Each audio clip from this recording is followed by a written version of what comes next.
ওই নাস্তিক পাড়ার কিছু নাস্তিকরা আবার ওদের চুলকানি শুরু হয়েছে। ওরা বলে হাফেজ হওয়া কোনো যোগ্যতা হলো? তোর 14 গোষ্ঠী নিয়ে আয়। আসতে কোন কেন কিনা? হাফেজের মর্যাদা তুমি বুঝবা কি? হাফেজের সম্মান মর্যাদা কত? আল্লাহ নিজে হাফেজ। আমার নবীজি নামাজ পড়তে নিয়ে নামাজের মধ্যে তিনি কয়েকটা আয়াত বাদ পড়ে গেছে। তার নামাজের মধ্যে কি কয়েকটা আয়াত বাদ পড়ে গেছে। আমার নবীজির আয়াত যখন বাদ পড়ে গেল, বাদ পড়ার সঙ্গে সঙ্গে সাহাবী একজন উবাই ইবনে কাব রাদিয়াল্লাহু তাআলা আনহু তাকে ধরে ফেললেন, রাসূলকে বলছেন, ইয়া রাসূলুল্লাহ, নামাজের মধ্যে কয়েকটা আয়াত বাদ পড়েছে, এগুলো কি মানসুখ হয়ে গেছে নাকি রহিত হয়ে গেছে নাকি? সঙ্গে সঙ্গে আমার নবীজি বললেন, না রে সাহাবী, বাদ তো পড়ে নাই, রহিত হয় নাই, কিন্তু আমার ভুল হয়ে গেছে, আমি ভুলে গেছি, বলতে পারি নাই। আমার নবীজি যদি তার জায়গা থেকে নামাজের ভিতরে কয়েকটা আয়াত যদি তার বাদ পড়ে যায়, আমাদের কি ভুল হবে না ভাই? আসতে কোন কেন ভুল হবে না? আল্লাহ তাআলা তাকে সাহস দিয়ে বললেন, কি বললেন? সানুকরিউকা ফালা তানসা ইল্লা মা শাআল্লাহ। হে রাসূল, আমি আপনাকে পড়িয়ে দেব, আপনি ভুলবেন না যদি আল্লাহ চান। যখন সুবহানাল্লাহ। এই যে তিনজন হাফেজকে দাস্তারবন্দি দেওয়া হলো, এই তিনজন হাফেজ নিজের চেষ্টায় যে হাফেজ হয়েছে এটা বলা যাবে না। সাহায্য করেছেন কে? আল্লাহ। আসতে বলবেন না, সাহায্য করেছেন কে?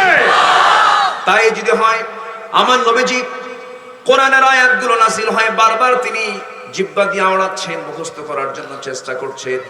আল্লাহ রাব্বুল আলামিন বলছেন, লা তুহাররিক বিহি লিসানাকা লিতাআজালা বিহি।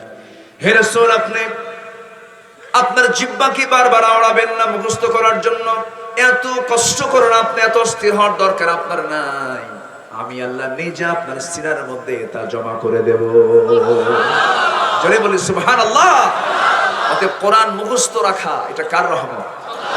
আসতে বলবেন না, কার রহমত? আমি আমার ভাষায় বলবো না, আমি কোরআন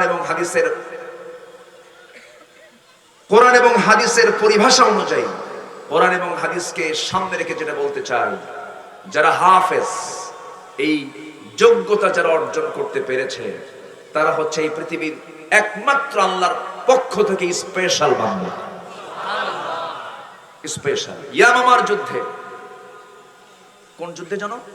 যে বহু হাফেজ যে শহীদ হয়ে গেল, ইয়ারমুকের যুদ্ধে 70 জন হাফেজ শাহাদাত বরণ করলো, সংকট সৃষ্টি হলো।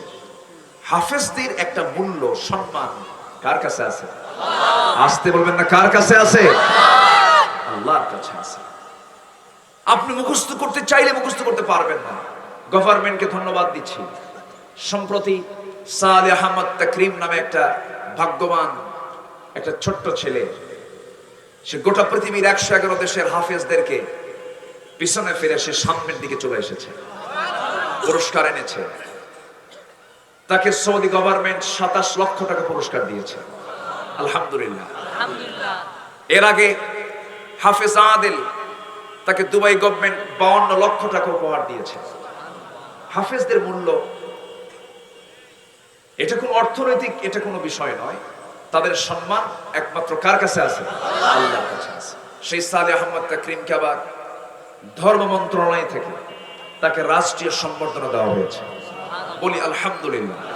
এটা একটা ইতিবাচক দিক। কিন্তু এই ইতিবাচক দিককে আবার ওই নাস্তিক পাড়ার কিছু নাস্তিকরা আবার ওদের চুলকানি শুরু হয়েছে। ওরা বলে হাফেজ হওয়া কোনো যোগ্যতা হলো? তোর 14 গোষ্ঠী নিয়ে আয়। আসতে কোন কেন কিনা? হাফেজের মর্যাদা তুমি বুঝবা কি? হাফেজের সম্মান মর্যাদা কত? আল্লাহ নিজে হাফেজ।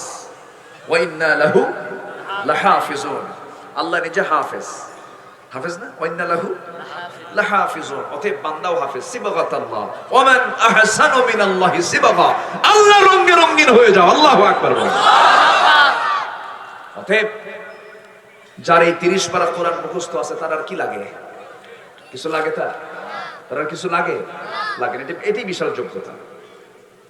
আবার বলে কি করে খাবে, কি করে খাবে, এই কথা যার মুখ থেকে বের হয়, ওর ঈমান আছে? আসতে ওর ইমান আছে। পাখি ছোট্ট বাসা থেকে, এই যে ছোট্ট একটা মাথা, বাবুই পাখি, ওর গায়ের কোনো শক্তিও নাই তেমন, পাখা দুখানা আছে, একটু উড়ে উড়ে বেড়ায়। সেই পাখিটা সকালবেলা বাড়ি থেকে বের হয়, খাইয়া বের হয় না, না খেয়ে বের হয়? বাড়িতে কোনো গুদাম আছে, খাদ্য রিজার্ভ আছে? সন্ধ্যায় যখন আসে ও মানে ক্ষুধা পেটে আসে না বড় পেটে আসে? পৃথিবীর কোন প্রাণীর কি খাদ্য গুদাম আছে? মানুষের? এরপরে অভাব আছে না নাই? আসলে কি আমাদের খাদ্যের অভাব না স্বভাবের অভাব? খাদ্যের সংকট নয়, আমাদের স্বভাবের সংকট। আমরা স্বভাবটা ভালো করিনি। খাদ্যের কোন সংকট পৃথিবীতে নাই, তেলের কোন সংকট পৃথিবীতে নাই।